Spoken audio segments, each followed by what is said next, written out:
अच्छा, इंटीग्रेशन कब यूज़ करना है और डिफरेंशिएशन कब यूज़ करना है, ये हमें कैसे पता चलेगा? वेरी गुड, बहुत अच्छा क्वेश्चन है। हमारे पास दो चीज़ें हैं, डिफरेंशिएशन और इंटीग्रेशन। अब मुझे कोई भी क्वेश्चन दिया हुआ है फिज़िक्स का, जैसे आपने डिफरेंशिएशन की क्लास में भी कुछ क्वेश्चन किए थे डिफरेंशिएशन के मेथड से, किए थे? अच्छा, अब क्योंकि एक नई चीज़ हमने पढ़ ली, अब मेरा कन्फ्यूजन बढ़ गया कि उस टाइम तो मैंने सिर्फ डिफरेंशिएशन पढ़ा था, तो चलो मैंने कर लिया क्वेश्चन। अब मेरे पास दो चीज़ें हैं, मुझे कैसे पता चले मैं इसको यूज़ करूँ या इसको यूज़ करूँ? हाँ, यही आपका डाउट है। डिफरेंशिएशन को क्या बोला गया है? रेट मेजरर।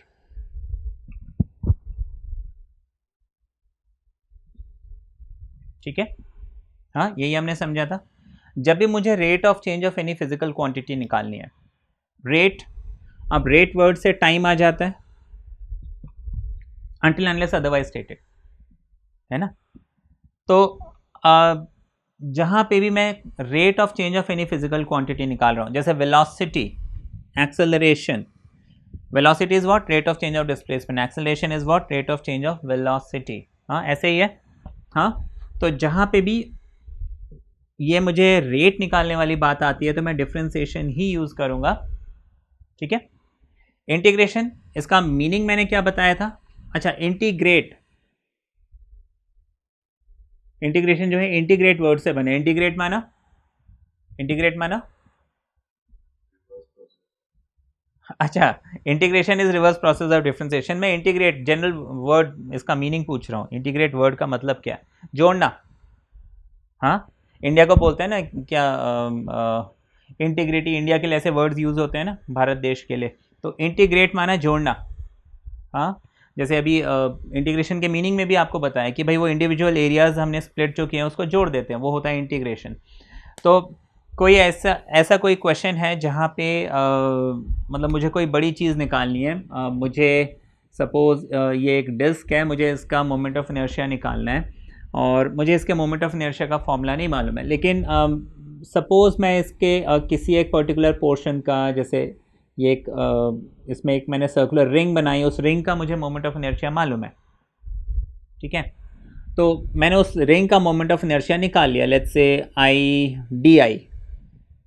ठीक, अब मुझे देखना है कि इसमें जो रेडियस है इसका वो ज़ीरो से लेके, क्योंकि ये इस रिंग को आप छोटा करके एकदम सेंटर पे ला सकते हो, रेडियस इसका ज़ीरो से लेके आर, इसका जो भी रेडियस होगा आर, वहाँ तक इसको वैरी कर सकते हो। तो क्या करूँगा कि मैं मतलब इसमें ऐसे n नंबर ऑफ रिंग्स बना सकता हूँ, इन्फाइनाइट नंबर ऑफ रिंग्स बना सकता हूँ जिसका रेडियस जीरो से लेके यहाँ तक हो सकता है। तो मैं क्या करूँगा कि डी आई मैंने पहले कैलकुलेट किया, इंटीग्रेशन का फॉर्मूला लगा दिया और उसमें लिमिट डाल दी भाई जीरो से लेके आर, वो अपने आप ऐड होके मुझे मिल जाएगा। तो जहाँ पे मुझे ऐसी ऐसे मोस्टली ये इंटीग्रेशन जो है डेरिवेशंस में यूज़ होता है, तो ऐसी चीज़ जहाँ पे मुझे कोई छोटी सी क्वांटिटी निकालना ईजी है और टोटल निकालना है तो इंटीग्रेशन यूज़ करूँगा, और ऐसी जगह जहाँ पे मुझे rate of change of something निकालना है मैं डिफरेंशिएशन यूज़ करूँगा। टेक्निक्स ऑफ इंटीग्रेशन बहुत ज़्यादा डिस्कस नहीं करेंगे, बहुत डिटेल में डिस्कस नहीं करेंगे, क्योंकि अगर टेक्निक्स ऑफ इंटीग्रेशन पढ़ने लगे तो फिर बहुत टाइम लग जाएगा। मैं कुछ एक दो टेक्निक्स बता देता हूँ जो आपके बुक में जनरली बताया हुआ है। हाँ, एक है इंटीग्रेशन बाय सब्स्टिट्यूशन, ठीक है, और दूसरा है बाय पार्ट्स। ठीक है, ये दो बस चीज़ें जो है आपको मैं बहुत शॉर्ट में बता दूंगा। सब्स्टिट्यूशन में क्या होता है कि हमें जब फंक्शन किसी नए फॉर्म में दिया हो तो मैं सब्स्टिट्यूट करके उसको इंटीग्रेट करता हूँ। फॉर एग्जांपल, अब मुझे मालूम है x power n d x होता है x power n plus one upon n plus one, ठीक है, प्लस सी। ठीक है, अच्छा, प्लस सी को हम थोड़ी देर के लिए नहीं लिखते हैं, मान लेते हैं कि लिखा हुआ है। ओके, अच्छा, अब आपको मान लीजिए यहाँ पे एक क्वेश्चन अगर ये दिया होता है x power five n d x, तो ये तो इजी था, मैं x power five plus one लिखता अपॉन फाइव प्लस वन लिखता प्लस सी लिखता, यह आंसर मुझे मिल जाता। ठीक है ना? अच्छा, ये तो बेसिक सा क्वेश्चन था। अब मुझे क्वेश्चन एक्स पावर फाइव के बजाय two x plus three whole power five d x मिल गया। अब इसको मुझे इंटीग्रेट करना है। अब देखो, इसको इंटीग्रेट करने के लिए क्या मेथड है, क्या किया जाए? या तो मैं इसकी फिफ्थ पावर निकालूं, ठीक, अब अगर ये two x plus three whole square होता तो ये इजी था। इजी कैसे था कि भाई a plus b whole square का फॉर्मूला लगाता, हाँ, तो क्या बन जाता 4x square plus 12, 2 to the 4 3 is 12x plus 9 dx। इसको अलग इंटीग्रेट करता है, इसको अलग इंटीग्रेट करता है, इसको अलग इंटीग्रेट करता। अभी आ रहा हूँ मैं उसी बात पे कि इस पूरे को हम कुछ मान के नहीं कर सकते, वो बात मैं आपको बताता हूँ। देखो ऐसे तो कायदा है, इसको मैं डायरेक्टली अभी इंटीग्रेट करना चाहता हूँ। तो देखिए फॉर्मूला इंटीग्रेशन में क्या होता है, जैसे हमें फॉर्मूला दिया हुआ है ना वैसे ही हमें इसको सॉल्व करना होता है। तो अगर मुझे x बोला है तो यहाँ पे x ही होना चाहिए, x के अलावा कोई और चीज़ नहीं होनी चाहिए। अब ये कोई और चीज़ है तो थोड़ा सा कुछ ना कुछ चेंज आएगा। तो इसलिए क्या, एक तो तरीका है कि मैं इसको एक्सपैंड कर लूँ फिर सॉल्व कर लूँ। जैसे ये एक्स स्क्वायर है तो एक्स स्क्वायर क्या बन जाएगा x3/3, ये एक्स पावर n वाले फॉर्मूले से। हाँ x क्या बन जाएगा 1 है ना इधर, तो x²/2, और यहाँ पे x नहीं है तो x लग जाएगा। ठीक है, अच्छा ये तो हो गया। स्क्वायर था, क्यूब होता होल क्यूब का फॉर्मूला लगाते कर लेते, पावर 5 आ गई या पावर 11 आ गया तो मेरे पास कोई फॉर्मूला नहीं है पावर 5 पावर 11 एक्सपैंड करने का। या अगर मैं ये बोलूँ कि मेरे पास बाइनोमियल थ्योरम है, ठीक है, अच्छा बाइनोमियल थ्योरम आप 11th में पढ़ोगे, लेकिन अभी आगे अब मेरे को नहीं मालूम आपके स्कूल में करा दिया या नहीं, लेकिन हाँ अभी जैसे ये एकदम स्टार्टिंग का चैप्टर है, अब बाइनोमियल हुआ या नहीं हुआ, तो बाइनोमियल में भी अगर आप मान लो बाइनोमियल थ्योरम लगा के एक्सपैंड करना चाहते हो, चलो ठीक है, वो भी एक हद तक ही पॉसिबल है। Let's say 2x + 3 whole power 5, तो 5 + 1 यानी कि 6, इसको जब मैं एक्सपैंड करूँगा तो 6 टर्म्स मिलेंगे। चलो ठीक है, हाँ अच्छा यहाँ पे मान लीजिए पावर 20 कर देते हैं। अब बाइनोमियल से जब मैं इसे एक्सपैंड करूँगा ना तो 21 टर्म्स मिलेंगे मुझे। तो ये एक्सपैंड करना जो है वो बेवकूफ़ी है। एक नंबर का क्वेश्चन है, एक नंबर के लिए मैं 20 टर्म्स तक इसे एक्सपैंड करूँ तो वो पागलपन है कि नहीं? हाँ, बहुत टाइम वेस्ट होगा। तो उसका तरीका क्या है? उसका तरीका है सब्स्टिट्यूशन। हम यहाँ पे क्या करेंगे, जैसे कि आप बोल रहे थे सब्स्टिट्यूट करके नहीं कर सकते, इसको x मान के नहीं कर सकते, वो भी मैं आपको बताता हूँ। यहाँ पे हम क्या करते हैं, इस पूरे को सब्स्टिट्यूट करते हैं। जैसे 2x + 3 को मैं कुछ मान लेता हूँ, कोई नया वेरिएबल t। इसके बाद मुझे क्या करना होता है, मुझे अब ये एक नया वेरिएबल है, ये x जो है ओल्ड वेरिएबल है, इनके बीच में रिलेशन निकालना है। वो रिलेशन निकालने के लिए हम क्या करते हैं, जो सब्स्टिट्यूट किया होता है ना इसको आप डिफरेंशिएट करोगे। तो देखिए 2x को जब मैं डिफरेंशिएट करूंगा, x का डेरिवेटिव होता है 1, 2 एज इट इज आ जाएगा, 2 1 = 2 आ जाएगा। इतना समझ में आया? x का डेरिवेटिव होता है 1, हाँ डिफरेंशिएशन पढ़ा है ना, तो x को डिफरेंशिएट करेंगे तो 1 मिलेगा, राइट। हाँ, और 1 में 2 इंटू हो रहा है तो 2 1 = 2 हो जाएगा, प्लस 3 एक कांस्टेंट है तो इसका डेरिवेटिव 0 मिलेगा। समझ में आया? 0 है, मुझे लिखने की ज़रूरत नहीं है। यहाँ पे वेरिएबल क्या था मेरे पास, x था, तो मैं यहाँ पे सीधा सीधा dx लगा लूँगा। इतना समझ में आया? क्योंकि वेरिएबल x है मैंने dx लगाया। कहाँ कन्फ्यूजन है बताओ? फिर से बताएं, स्टेप वाइज बताते हैं। चलो हमने क्या किया, 2x + 3 को t पुट किया, डिफ्रेंशिएट करता है। अब देखो d/dx ऑफ 2x + 3, इसको हम लिख सकते हैं 2 × dx/dx plus 2 times 3 d/dx of 3। अच्छा 3 का डेरिवेटिव तो 0 हो गया, 2 मल्टीप्लाई में है, x का डेरिवेटिव 1, तो हो गया 2 1 = 2। इतना समझ में आया? dx और मतलब ये x और t जो दो वेरिएबल अलग अलग वेरिएबल है, इनका मुझे रिलेशन निकालना है, ठीक है ना।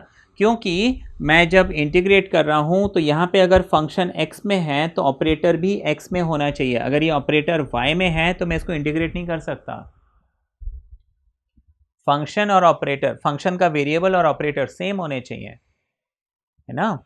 जैसे यहाँ पे भी d/dx है और यहाँ पे x है, अगर यहाँ पे x की बजाय y होता तो मैं इसको डिफरेंशिएट फिर कैसे करता? नहीं कर पाता। कर सकते हैं, लेकिन इसको करने का तरीका आप हायर क्लास में है ना, 12th में समझोगे, ठीक है। तो मुझे अगर मैं इसको t पुट भी कर देता हूं तो क्या मिला मुझे, t और dx। अब इसको क्या इंटीग्रेट करोगे, कौन सा फॉर्मूला लगाओगे, है ना। तो मुझे वो चाहिए ना, रिलेशन चाहिए ना t और x में। तो उसके लिए मैंने क्या किया, इसको डिफ्रेंशिएट किया। तो दो वेरिएबल्स के बीच में रिलेशन निकालने के लिए आप क्या करते हो, डिफ्रेंशिएट करते हो। तो मैंने इसको डिफ्रेंशिएट किया, 2 मिल गया, ठीक है। अब जैसे dx/dx मुझे 1 मिला है, मैं इस t को अगर with respect to t differentiate करता, dt/dt, क्या मिलता मुझे, 1 ही मिलता। इतना तो समझ में आ गया। तो ये हो गया 1, इतना समझ में आ गया। अच्छा, अब यहां पे वेरिएबल क्या था, तो ऑपरेटर क्या लग जाएगा, वेरिएबल क्या था, ऑपरेटर क्या लग जाएगा, 1 लिखो नहीं लिखो कोई फर्क नहीं पड़ता। तो dx और dt के बीच में ये रिलेशन है। मुझे dx चाहिए तो इस 2 को हम वहां शिफ्ट कर देते हैं। इतना समझ में आया। अब ये जो इंटीग्रल था आपके पास 2x + 3 dx, इसको मैं लिख सकता हूं इंटीग्रल 2x + 3 की जगह क्या पुट कर दिया मैंने, t पुट कर दिया। dx की जगह क्या पुट कर दिया मैंने, dt/2 पुट कर दिया। 2 इज अ कांस्टेंट, इसको मैं बाहर ले लेता हूं। डिनोमिनेटर में था इसलिए मैंने हाफ लिखा, न्यूमिनेटर में होता तो मैं 2 लिखता। तो t dt फॉर्मूला कौन सा लगेगा, x⁴n वाला जो बताया था। हाँ, t⁴1 है यहाँ पे, तो इसको मैं क्या लिख सकता हूँ, t⁴1 + 1, t⁴1 + 1 अपॉन 1 + 1, और ये हाफ पहले से मल्टीप्लाई हो रहा है तो मैं हाफ लिख लूंगा। ठीक है, समझ में आया, कोई कंफ्यूजन है। तो t⁴1 + 1 यानी कि t² अपॉन 1 + 1 2, और ये 2 × 2 4, तो t² + 4 + c हम लिखते ही हैं। ये हमारा आंसर आ गया। लेकिन मुझे आंसर x में चाहिए था, ये अभी आंसर t में आया है। t मैंने क्या पुट किया था, 2x + 3, तो मैं इसको क्या लिखूंगा वापस, 2x + 3 होल पावर, अच्छा यहाँ पे क्या था, 20 था, हाँ 20 था, मैंने 2 समझ लिया था। अच्छा 20 है ना, चलो हम 20 कर लेते हैं ना। 20 अगर है यहाँ पे, तो यहाँ पे 20 + 1 हो जाएगा, 20 + 1 हो जाएगा। दैट मीन्स 21 अपॉन 21 × 2 42 हो जाएगा। अब t की वैल्यू पुट करो, 2x + 3 पावर 21 अपॉन 42 + c, तो ये मेरा फाइनल आंसर आ गया। समझ में आए, this is integration by substitution. Integration by substitution में शॉर्टकट मैं आपको बता दूं, जैसे मान लीजिए आपको बोला है sin ऑफ 5x + 4, ठीक है। अब इसका ट्रेडिशनल मेथड क्या है कि मैं 5x + 4 को t पुट करूं, 5 dx dt बन जाएगा, dx dt/5 बन जाएगा, राइट। हाँ, तो अब ये क्वेश्चन क्या बन गया, इंटीग्रल साइन 5x + 4 को मैंने t माना, dx बन गया dt/5। साइन का इंटीग्रल क्या होता है, माइनस कॉस, तो मैंने लिख दिया -cos t अपॉन 5। t को फिर मैंने वापस, t क्या था, 5x + 4 था, तो मैंने इसको क्या किया, -cos 5x + 4 लिखा, और अपॉन 5 तो है ही। ये मेरा आंसर आ गया, है ना। अगर प्लस सी लिखना है हम प्लस सी लिख लेंगे, इनडेफिनेट में प्लस सी वैसे लिखना होता है ना। अब ये अगर आपके टीचर बोलते हैं लिखो तो आप लिखना, मना करते हैं तो मत लिखना, ठीक है। अच्छा, दूसरी चीज़, ये तो हो गया ट्रेडिशनल तरीका। आपको मैं इसका शॉर्टकट बताता हूँ। शॉर्टकट जो है सिंपल है, इस 5x + 4 को छोड़ो, साइन का इंटीग्रल क्या होता है, नेगेटिव कॉस, तो मैं नेगेटिव कॉस लिखूंगा, x की जगह इस पूरे को लिख दूंगा, ठीक है। x के साथ जो भी कोफिशिएंट है उसको नीचे ले आऊंगा, बस आंसर। जैसे अभी देखो 1/x का इंटीग्रल क्या होता है, log x होता है। तो मुझे बोले integral of 1/6x + let's say 13। अब देखो ये भी नंबर अगर मैं इनको हटा देता तो 1/x बचता। तो मैं इसको लिख लेता हूँ log, ठीक है, log लिखा। अब ये जो भी है मैं इसके आगे मॉड लगा दूंगा, 6x लिख दूंगा प्लस 13 लिख दूंगा, ठीक। और इसके बाद x के साथ जो भी कोफिशिएंट है उसको मैं अपॉन 6 या 1/6 बाहर सामने लिखो या होल अपॉन 6 कर दो, एक ही बात है। ये हमारा आंसर हो जाएगा, ठीक है। लॉग में मॉड क्यों लगाया? अच्छा, बस एक मिनट आपको बताते हैं। क्या ये लॉग जो है एक स्पेशल टाइप ऑफ फंक्शन है, और लॉगरिथम की डिटेल तो हम बाद में समझेंगे। एक स्पेशल मैं आपको क्लास में समझा दूंगा लॉगरिथम क्या होता है, कैसे करते हैं, क्योंकि केमिस्ट्री में भी बहुत यूज़ होना है कैलकुलेशंस में। फॉर द टाइम बीइंग मैं आपको बताता हूँ, लॉग एक फंक्शन है, जैसे sign theta, cos theta, tan theta, ये एक फंक्शन है, ऐसे लॉग भी एक फंक्शन है। अभी बस इतना हम जानते हैं। अच्छा, अब लॉग एक्स हम बोलते हैं, जैसे हम साइन एक्स बोलते हैं। अब मुझे मालूम है ये एक्स क्या है, सम एंगल, ठीक है ना। सम एंगल मतलब ये डिग्री में होगा, रेडियन में होगा, ये मीटर्स में, सेंटीमीटर्स में हो सकता है। साइन 5 सेंटीमीटर नहीं, साइन 60 डिग्री हो सकता है, साइन 60 मीटर, 60 सेंटीमीटर कुछ नहीं है ना। तो ऐसे ही ये जो x है ना, जिसका मैं लॉग निकाल रहा हूँ, ये कोई एक नंबर है, और कंडीशन यहाँ पे है, जैसे इस x के लिए कंडीशन है ये एंगल ही होना चाहिए, ये लेंथ है ना, ब्रेथ, हाइट ऐसी कोई चीज़ नहीं होनी चाहिए, ठीक है, एरिया वॉल्यूम नहीं होना चाहिए, it has to be some angle. ऐसे ही लॉग यहाँ पे ये जो वैल्यू है, इसके लिए रिस्ट्रिक्शन है कि ये जो x है ना, this has to be positive, ये हमेशा पॉजिटिव ही होना चाहिए, कभी भी नेगेटिव नहीं होना चाहिए, ठीक है। Plus this should not be zero, ये x जो है जीरो नहीं होना चाहिए और पॉजिटिव होना चाहिए। लॉग जीरो अनडिफाइन होता है, और पॉजिटिव होना चाहिए क्योंकि नेगेटिव नंबर्स के लिए लॉगरिथम अनडिफाइन है। तो इस वजह से हमने यहाँ पे मॉड लगाया कि इन केस x की कोई ऐसी वैल्यू भी हो सकती है जहाँ पे हम x को, जैसे मान लीजिए मैंने -5 पुट कर दिया, तो 5 6 -30, -30 में 13 ऐड करेंगे, नेगेटिव मिलेगा। अब नेगेटिव नंबर का तो लॉग होता नहीं है ना, तो इसीलिए हमने मॉड लगाया कि नेगेटिव मिले, पॉजिटिव मिले, मुझे उसका मॉड्यूलस माना पॉजिटिव बनाने के बाद ही उसका लॉग लेना है, ठीक है, ये हो गया। अच्छा, अब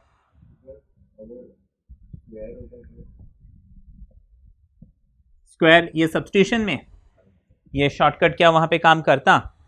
अच्छा, बहुत अच्छा क्वेश्चन पूछा। लेट्स से साइन 2x+3 दिया हुआ है, ये जो शॉर्टकट है ये तभी वर्क करेगा जब मेरे पास लीनियर इक्वेशन हो। इसके अलावा अगर कोई भी इक्वेशन है, मुझे फिर सब्स्टिट्यूशन करना ही पड़ेगा प्रॉपरली इसको सॉल्व करने के लिए। लीनियर इक्वेशन है तभी हम इसको शॉर्टकट को यूज़ कर सकते हैं, ठीक है। अच्छा, ये तो आपने समझ लिया सब्स्टिट्यूशन। अच्छा, वैसे ये सब्स्टिट्यूशन अगर आप देखोगे तो ये बहुत बड़ा टॉपिक है, ठीक है। तो अभी इसके डिटेल में हम नहीं जा रहे हैं, बस ये छोटा सा एक आउटलाइन आपको देना था, सब्स्टिट्यूशन होता है कि आपको पता चल जाए, क्योंकि अभी आगे अगर कोई ऐसा डेरिवेशन, कोई क्वेश्चन आपको करना होगा बाय सब्स्टिट्यूशन, तो आप एटलीस्ट आपको समझ में आ गया कि अच्छा यहाँ पे वो टेक्निक लगी है, ठीक है। इसके डिटेल में अगर हम जाएंगे तो वो बहुत लंबा टाइम हो जाएगा। नेक्स्ट मैं बताता हूँ इंटीग्रेशन बाय पार्ट्स। अब देखिए, इंटीग्रेशन बाय पार्ट्स मतलब प्रोडक्ट रूल ऑफ इंटीग्रेशन, ठीक है। जैसे डिफरेंशिएशन में हमने प्रोडक्ट रूल पढ़ा था, ऐसे ही इसका प्रोडक्ट रूल थोड़ा सा डिफरेंट है, और ये एक स्पेशल केस है। और जैसे वहाँ पे कोशेंट रूल होता है डिफरेंशिएशन में, इंटीग्रेशन में कोशेंट रूल नहीं होता है, ठीक है। और जैसे डिफरेंशिएशन में हम प्रोडक्ट रूल कहीं भी लगा सकते हैं जहाँ पे दो चीज़ें मल्टीप्लाई हो रही हैं। इंटीग्रेशन में ये प्रोडक्ट रूल सिर्फ ऐसे स्पेशल केसेस के लिए जहाँ पे हम उसको नॉर्मली इंटीग्रेट नहीं कर पा रहे हैं, या सब्स्टिट्यूशन से भी इंटीग्रेट नहीं कर पा रहे हैं। तो फॉर्मूला है u v dx, यहाँ पे ये ध्यान रखना, u is always first function, v is always second function, ठीक है। आप इनके रिलेटिव ऑर्डर्स को चेंज नहीं कर सकते। फॉर्मूला है u integrate v dx minus integrate du by dx integrate v dx पूरे का dx, ठीक है। फॉर्मूला देख के मुझे घबराना नहीं है, बस यहाँ पे ये ध्यान रखना है कि जब भी मुझे बाय पार्ट्स सॉल्व करना है, ये फॉर्मूला मुझे एज इट इज़ लगाना है, जहाँ u है वहाँ u ही होगा, जहाँ v है वहाँ v ही होगा। तो यहाँ पे मैं फर्स्ट फंक्शन कौन है, सेकेंड फंक्शन कौन है, इसको आइडेंटिफाई कैसे करूँगा? इसके लिए देखिए, इसके लिए भी एक रूल है, आई लेट, इससे मैं आइडेंटिफाई करूँगा फर्स्ट कौन है, सेकेंड कौन है। यहाँ पे आई होता है inverse, inverse trigonometric functions. Now what is inverse trigonometric functions? Inverse trigonometric functions basically आपने हो सकता है साइन इन्वर्स, ठीक है, कॉस इन्वर्स या टैन इन्वर्स ऐसी चीज़ें कहीं पे देखी हो। तो ये जो है, जैसे कि मैं अगर मान लीजिए टैन इन्वर्स एक्स लिखता हूँ, इसका मतलब पहली चीज़ तो 1/tan x नहीं होता है, ठीक है ना, ये कभी भी नहीं होता।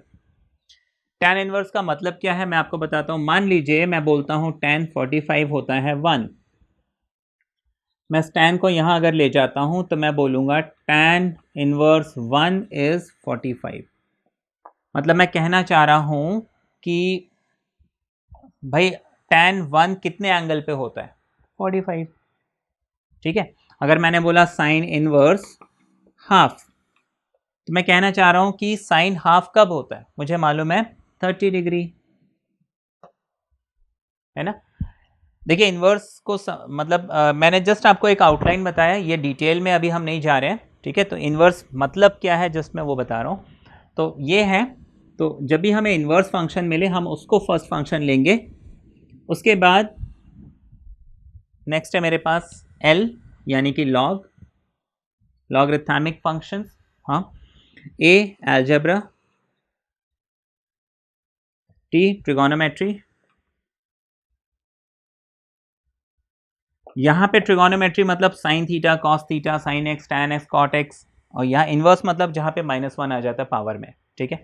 ई इज एक्सपोनेंशियल सीरीज, जैसे ई पावर एक्स वाले जितने भी फंक्शन है उसको हम सबसे लास्ट में लेंगे। ये रिलेटिव ऑर्डर हो गया, ठीक है। अब हम इसमें देखते हैं ये first function second function use करके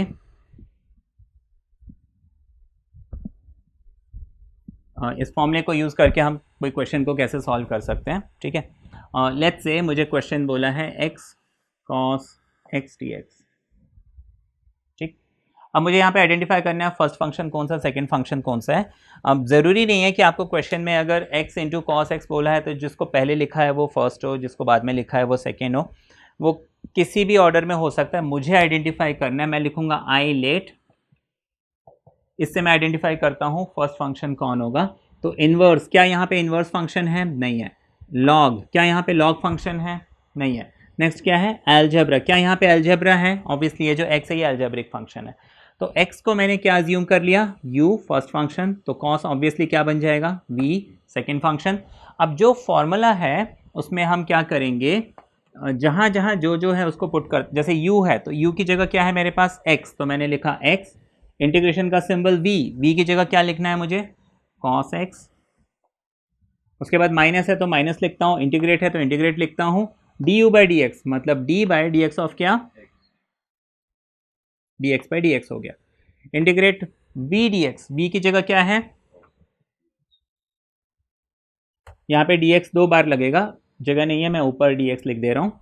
अब इसको हम सॉल्व करते हैं, तो देखिए x एज इट इज़ आ जाएगा, cos का इंटीग्रल होता है साइन, तो मैं साइन x लिख देता हूँ, माइनस को एज इट इज़ रहने देता हूँ, dx/dx, इस इंटीग्रेशन को अभी मैं करूँगा नहीं, इसको मैं सिर्फ ऐसे ही लिखूँगा क्योंकि पहले मुझे डिफ्रेंशिएट, जैसे भी यहाँ ब्रैकेट लगाए तो मैं ब्रैकेट को पहले सॉल्व करूँगा, है ना। ये तो बचपन से पढ़ते आ रहे हो बॉड मास, हम सबसे फर्स्ट प्रायोरिटी देते हैं ब्रैकेट्स को, तो अभी जब तक ब्रैकेट सॉल्व नहीं होता ये इंटीग्रेशन का सिंबल जाएगा नहीं।